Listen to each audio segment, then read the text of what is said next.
Hello दोस्तों, कैसे हो आप सब। उम्मीद करता हूँ कि आप सही बहुत अच्छे होंगे और आपकी तैयारी बहुत अच्छे से चल रही होगी। दोस्तों, स्वागत है आप सभी का आपके अपने यूट्यूब चैनल जॉब मंत्रा में। अगर आपने हमारे चैनल को अभी तक सब्सक्राइब नहीं किया है तो सब्सक्राइब कर लेना है सबसे पहले। उसके बाद बेल आइकन को प्रेस कर लेना है और पीडीएफ के लिए टेलीग्राम ग्रुप को ज्वाइन कर लेना है, जिसकी लिंक आपको डिस्क्रिप्शन में मिल जाएगी। हमारी क्लासेस की टाइमिंग मैं आपको बता देता हूँ। डेली सुबह 7 बजे हिंदी होती है हमारी, और डेली सुबह 9 बजे रीजनिंग, और शाम को 7 बजे होती है जीएस की प्रैक्टिस क्लास। ये सारी की सारी क्लासेस हमारी प्रैक्टिस प्लस कंसेप्ट पे आधारित होती हैं, क्योंकि जो भी क्वेश्चन होता है उसको हम पूरा का पूरा क्लियर करके चलते हैं, जिससे आपका थोड़ा थोड़ा कंसेप्ट भी क्लियर होता रहता है। चलिए पहले क्वेश्चन से स्टार्ट करते हैं, और आज का हमारा पहला क्वेश्चन है कि वह लाचार है क्यों? क्योंकि वह अंधा है। इस वाक्य में कौन सा अव्यय है? संकेतवाचक अव्यय, कारणवाचक, परिमाणवाचक या संबंधवाचक अव्यय। तो देखिए, जब यहाँ पर क्योंकि लगा दिया गया है तो वह लाचार है, तो इसका रीजन बताया गया है कि वह लाचार क्यों है। तो ना ही कोई संकेत की बात की गई है, ना ही परिमाण है, ना ही यहाँ पर संबंध है। कारण बताया गया है, ये है कारणवाचक अव्यय। लाचार क्यों है? तो उसका कारण है कि वह अंधा है, इसी कारण वह लाचार है। अगला क्वेश्चन आता है क्वेश्चन नंबर 2। पारिभाषिक शब्दावली के स्रोत हैं 1, 3, 4 या 10। तो पारिभाषिक शब्दावली के कितने भेद? पारिभाषिक शब्दावली के स्रोत हैं 3। अगला क्वेश्चन आता है क्वेश्चन नंबर 3। शेर सिंह का शस्त्र समर्पण के रचनाकार सूर्यकांत त्रिपाठी निराला, रामधारी सिंह दिनकर, सुभद्रा कुमारी चौहान या फिर जयशंकर प्रसाद। तो शेर सिंह का शस्त्र समर्पण के रचनाकार कौन है दोस्तों? जल्दी से फटाफट बताइए। तो यहाँ पर दोस्तों आपका ऑप्शन नंबर डी बिल्कुल करेक्ट हो जाएगा, जयशंकर प्रसाद। अगला क्वेश्चन आता है क्वेश्चन नंबर 4। मेरे तो गिरधर गोपाल दूसरों ने कोई, जाके सिर मोर मुकुट मेरो पति सोई। तो पंक्तियों में रस बताना है कि उपयुक्त पंक्तियों में या उपरोक्त पंक्तियों में रस कौन सा है। तो यहाँ पर आप देख सकते हो कि शांत रस की बात की जा रही है, श्रृंगार रस, करुण या हास्य। शांत रस, जहाँ भक्ति भाव हो वहाँ पर शांत रस होता है। जहाँ पर दुख जैसा कुछ प्रकट किया जाए वहाँ पर करुण रस होता है।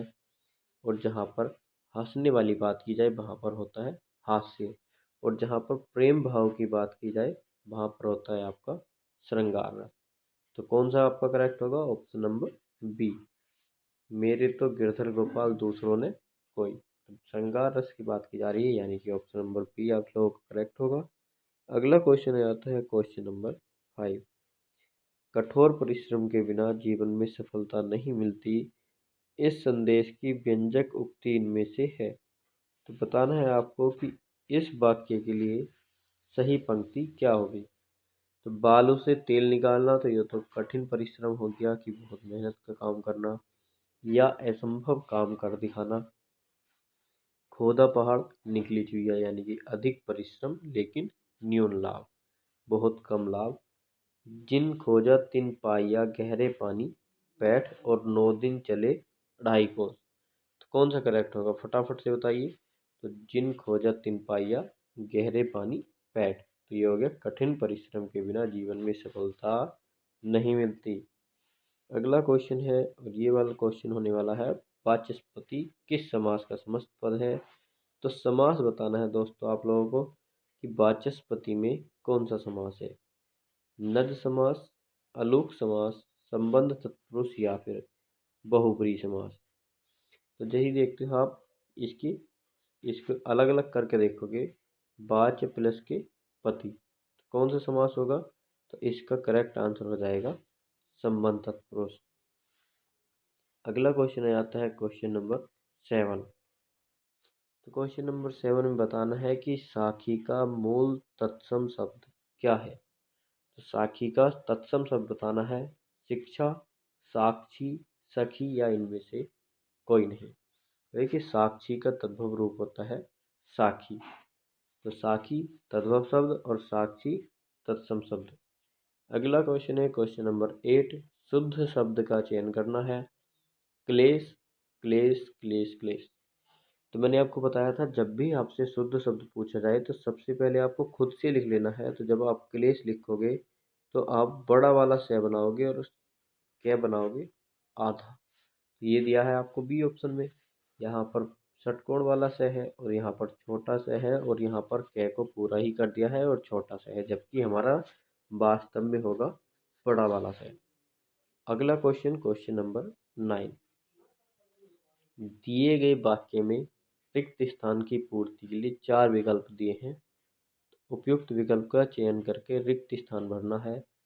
तो क्वेश्चन है हमारा, देश की सुरक्षा के लिए, प्रगति, आज़ादी या उन्नति के लिए भारतीय जनता ने बड़े बड़े बलिदान दिए।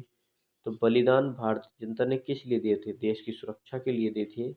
फटाफट से आंसर कीजिए। तो यहाँ आएगा देश की आज़ादी के लिए। देश की आज़ादी के लिए भारतीय जनता ने बड़े बड़े बलिदान दिए। अगला क्वेश्चन है क्वेश्चन नंबर 10। इसमें आपको बताना है कि उचित क्रम क्या होगा। आप लोगों को पता है डेली एक क्वेश्चन आता है कि 1 और 6 अपने स्थान पर रहते हैं, बाकी हमको 4 को व्यवस्थित रूप में लगाना होता है। सारे के सारे ऑप्शन डिफरेंट है, कोई एक अभी आपको कनेक्शन मिल जाए तो वहीं से आपका आंसर हो जाएगा करेक्ट। जब आप इसको देखते हो तो सबसे पहले आप देखते हो कि हमारी प्रार्थना, हमारी प्रार्थना सर्व सामान्य की भलाई के लिए होनी चाहिए। तो बिल्कुल आपको मैच मिल गया। हमारी प्रार्थना सर्व सामान्य की भलाई के लिए होनी चाहिए। और जैसे ही आपने ये और ले देखे तो अब तो आपको 2 कनेक्शन मिल गए। तो डी ऑप्शन के साथ आपको जाना है। तो एक बार इसको क्रॉस चेक जरूर कर लेना है कि ये ले वह ही आएगा या कुछ और, कहीं कोई गड़बड़ तो नहीं। तो हमारी प्रार्थना सर्वमान्य की भलाई के लिए होनी चाहिए, क्योंकि ईश्वर जानता है कि हमारे लिए अच्छा क्या है। तो देखिए बिल्कुल करेक्ट हमारा हो रहा है ऑप्शन नंबर डी। अगला क्वेश्चन आ जाता है क्वेश्चन नंबर 11। अब आपको बताना है कि दिए गए विकल्पों में वाक्य के अशुद्ध भाग का चयन कीजिए। अशुद्ध भाग बताना है कि समय का सदुपयोग द्वारा मनुष्य देवता बन जाता है। तो आपको क्या गलती दिखाई दे रही है इसमें? अगर आपने ध्यान से पढ़ा होगा तो आपको दिखा होगा कि समय का नहीं होगा, समय के सदुपयोग द्वारा मनुष्य देवता बन जाता है। तो देखिए बहुत अच्छी बात कही गई है कि आपको भी समय का अगर आप लोग सदुपयोग करते हो तो आपको भी अपनी जॉब मिल जाएगी। और सदुपयोग यानी कि पढ़ाई में उपयोग करना है। तो समय के सदुपयोग द्वारा ऑप्शन नंबर ए आपका करेक्ट हो जाएगा। अगले क्वेश्चन पर चलते हैं, क्वेश्चन नंबर 12। तो अगला क्वेश्चन है दोस्तों हमारा, समुच्चय बोधक अव्यय का लोप होने पर प्रयुक्त होता है। जब समुच्चय बोधक अव्यय का लोप हो जाएगा तो हम किस चीज का प्रयोग करेंगे? पूर्ण विराम का प्रयोग करेंगे, अर्ध विराम का, अल्प विराम या अविराम का प्रयोग करेंगे? फटाफट से बताइए कि हम किसका प्रयोग करते हैं।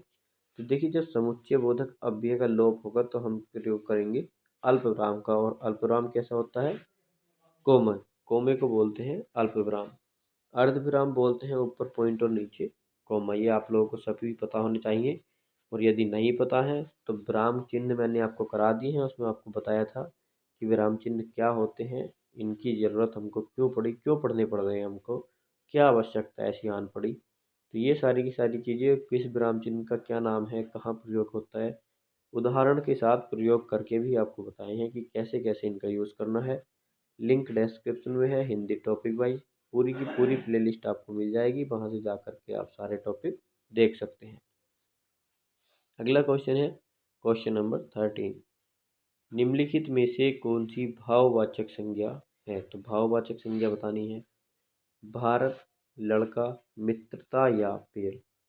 अब देखिए भाववाचक संज्ञा कौन सी होगी? मित्रता, जिसको हम देख नहीं सकते सिर्फ महसूस कर सकते हैं, वो कैसी होगी? भाववाचक संज्ञा। लड़का भी व्यक्तिवाचक संज्ञा है। पेड़, पेड़ आपका, सॉरी लड़का व्यक्तिवाचक संज्ञा नहीं होगी। लड़का भी जातिवाचक होगी और पेड़ भी जातिवाचक संज्ञा होगी। भारत हमारा व्यक्तिवाचक संज्ञा होगी, क्योंकि इंडिया एक ही है, या फिर हो सकता है कि भारत किसी लड़के का नाम हो, तो इसलिए ये हो जाएगी व्यक्तिवाचक, और लड़का और पेड़ ये हो जाएंगे जातिवाचक। अगला आ जाता है क्वेश्चन नंबर 14। निम्नलिखित बोलियों में से कौन सी बोली उत्तर प्रदेश में नहीं बोली जाती? कौन सी बोली उत्तर प्रदेश में नहीं बोली जाती? अवधी, ब्रज, खड़ी बोली या फिर मैथिली? तो यहाँ पर आपका ऑप्शन नंबर डी ही करेक्ट हो जाएगा। उत्तर प्रदेश में नहीं बोले जाने वाली बोली कौन सी है? मैथिली। फटाफट से आपको क्वेश्चन को नोट कर लेना है, क्योंकि मैं आपको डेली एक दो क्वेश्चन ऐसे बताता हूँ जो आपके लिए इम्पोर्टेंट है। अगला क्वेश्चन आता है क्वेश्चन नंबर 15। निम्न वाक्यांश में अनेक शब्दों के लिए एक शब्द का चयन कीजिए। कमल से युक्त जलाशय। जलाशय होता है हमारा तालाब, जिसको आप लोग सरोवर भी बोल सकते हो, और पर्यायवाची शब्द भी आपको कराए थे, तो आपको ये सब पता होना चाहिए। पर्यायवाची शब्द आपको मैं 200 क्वेश्चन कराए थे, लिंक उसकी भी डिस्क्रिप्शन में मिलेगी। प्लेलिस्ट की पूरी प्लेलिस्ट वहाँ से जाकर आप देख सकते हो। तो अब देखिए, तालाब का आपको नहीं बताना है, ये है आपका अनेक शब्द के लिए एक शब्द। जिस तालाब में कमल हो उस तालाब को क्या कहेंगे? सरोवर, शतदल, नीरज या पद्माकर? तो देखिए दोस्तों, जिस तालाब में कमल होते हैं, यानी कि कमल से युक्त जलाशय या कमल युक्त जलाशय, वो होता है पद्माकर। ऑप्शन नंबर डी आपका करेक्ट होगा। अगले क्वेश्चन पर चलते हैं, क्वेश्चन नंबर 16। यहाँ पर दिया गया है दोस्तों, क्वेश्चन नंबर 16 से 20 तक आपका गद्यांश आएगा। गद्यांश को पढ़ना है, उसके बाद उसके आंसर्स करने हैं। एग्जाम में आपको क्या करना है, जब मैंने आपको पहले ही बता चुका हूँ मैं आपको, एग्जाम में आपको पहले क्वेश्चंस पढ़ने हैं, उसके बाद अपना पैसेज। सारी की सारी बातें मैं आपको ऑलरेडी क्लियर कर चुका हूँ कि ऐसा मैं आपको क्यों कहता हूँ और आपको ऐसा क्यों करना है, ये सारी की सारी बातें आपको ऑलरेडी बता चुका हूँ। तो अब हम फिलहाल अपना फटाफट से गद्यांश पढ़ लेते हैं कि हमारा गद्यांश क्या कहता है। साहित्य तो एक सात्विक जीवन है। अब देखिए, साहित्य के बारे में ही बात की जाएगी। आगे भी देख लेना है कि किस बात पर बात की है, क्योंकि शीर्षक भी आपसे पूछ लेता है, और शीर्षक वाला क्वेश्चन आप अक्सर गलत ही करते हो, क्योंकि आप लोग उसको ध्यान से नहीं पढ़ते। तो चलिए बात कर लेते हैं अपने पैसेज की। आगे पढ़ते हैं कि साहित्य तो एक सात्विक जीवन है, उसे कठिन तपस्या और महान यज्ञ समझना चाहिए। किसको? साहित्य को। जहाँ व्यक्ति के व्यक्तित्व के कोई स्वतंत्र विषय नहीं रह जाते, उच्च साहित्य की वह भावभूमि है। वहाँ अपरिग्रह का साम्राज्य है। फोटो नहीं छापे जाते, वहाँ बाणी मौन रहती है। गाथा गाने में सुख नहीं मानती। उस उच्च स्तर से जितने क्रियाकलाप होते हैं, आत्म प्रेरणा से होते हैं। पर आज दिन हिंदी में आत्म प्रेरणा और आत्मकथा का नाम लेना पाखंड बढ़ाना है। हमारे देश में आत्मकथा लिखने की परिपाटी नहीं रही, कि परिपाटी यानी कि चलन प्रचलन नहीं रहा। अब आत्मकथा नहीं लिखी जाती। अब कीजिए अपने फटाफट से आंसर। अब देखिए, मैं आपको बताऊंगा कि आंसर कैसे आप कर सकते हो बिना आप गद्यांश को पढ़े। तो देखिए, साहित्य को क्या माना गया है। जब आपने पढ़ा था कि साहित्य को, पीछे लाइन दी गई थी, तो ऑप्शन से बताता हूँ कि आप ये देखिए कि कौन कौन सी आपसे ऑप्शंस में लाइन नहीं आई है। तो साहित्य को कठिन साधना और तपस्या माना है, लेख का महान यज्ञ। कठिन तपस्या और महान यज्ञ माना है, या लेखन, तपस्या और कठिन साधना। तो आपने देखा था, बोला गया था कि साहित्य को कठिन तपस्या और महान यज्ञ, लेकिन यहाँ दिया गया है कठिन साधना। आपको समझ आया कि इसमें किस तरह से आपको करना है क्वेश्चन, क्या गलती दी रहती है। आपको ये देखना है कि हमसे क्या बोला गया था पैसेज में। अगर आप क्वेश्चन पहले पढ़ते और पैसेज बाद में पढ़ते, तो आपको पता होता कि क्या क्वेश्चन आपसे पूछे है, और वो पैसेज यानी गद्यांश आप पढ़ते पढ़ते ही आंसर कर देते। इसलिए आपसे बोला गया है कि पहले क्वेश्चन को पढ़िए, बाकी जैसे आपको सूटेबल लगता है। अगला है 17 क्वेश्चन, उच्च साहित्य की भावभूमि क्या है। उच्च साहित्य की भावभूमि क्या है? जहाँ व्यक्ति स्वतंत्र विषय नहीं चुन सकता, जहाँ लेखन लेखक के व्यक्तित्व की रचना नहीं रहती, स्वतंत्रता नहीं रहती, जहाँ व्यक्ति को लिखने की स्वतंत्रता नहीं रहती, जहाँ व्यक्तित्व के कोई स्वतंत्र विषय नहीं रह जाते। देखिए यही सेम टू सेम लाइन आपको दी गई थी कि उच्च साहित्य की भावभूमि क्या है, कि जहाँ व्यक्ति के कोई स्वतंत्र विषय नहीं रह जाते। Option number D. अगला क्वेश्चन है क्वेश्चन नंबर 18। उच्च स्तर के क्रियाकलाप किससे होते हैं? आत्मानुभाव से, आत्म प्रेरणा से, आत्मकथन से, या फिर आत्म अवलोकन से। तो उच्च स्तर के क्रियाकलाप किससे होते हैं? फटाफट से अपना आंसर कीजिए। तो ये होते हैं आत्म प्रेरणा से। ऑप्शन नंबर बी आपका करेक्ट होगा।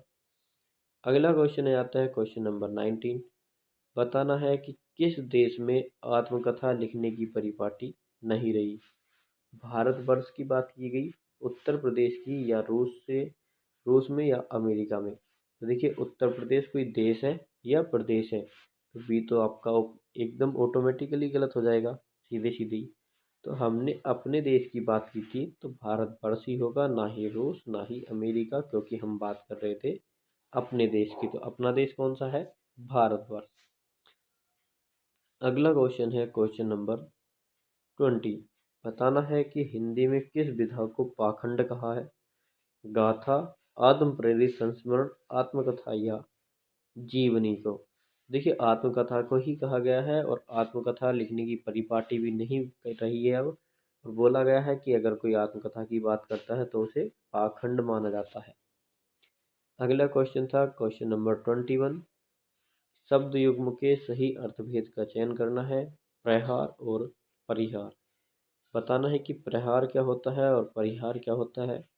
प्रहार आक्रमण होता है, हमला, मारना, या उत्पीड़न। बात आ जाती है परिहार की, तो परिहार अपनाना, रक्षा करना, त्यागना, या प्रतिज्ञा।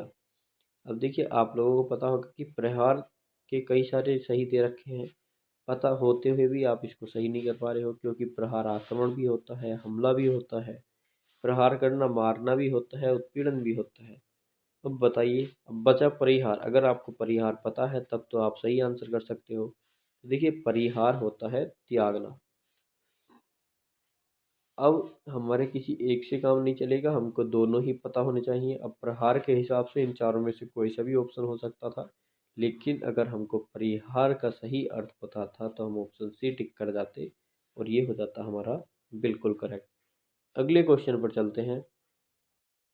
अगला क्वेश्चन है कि दिए गए शब्द के लिए उस विकल्प का चयन कीजिए जो संबंधित शब्द का अर्थ नहीं है।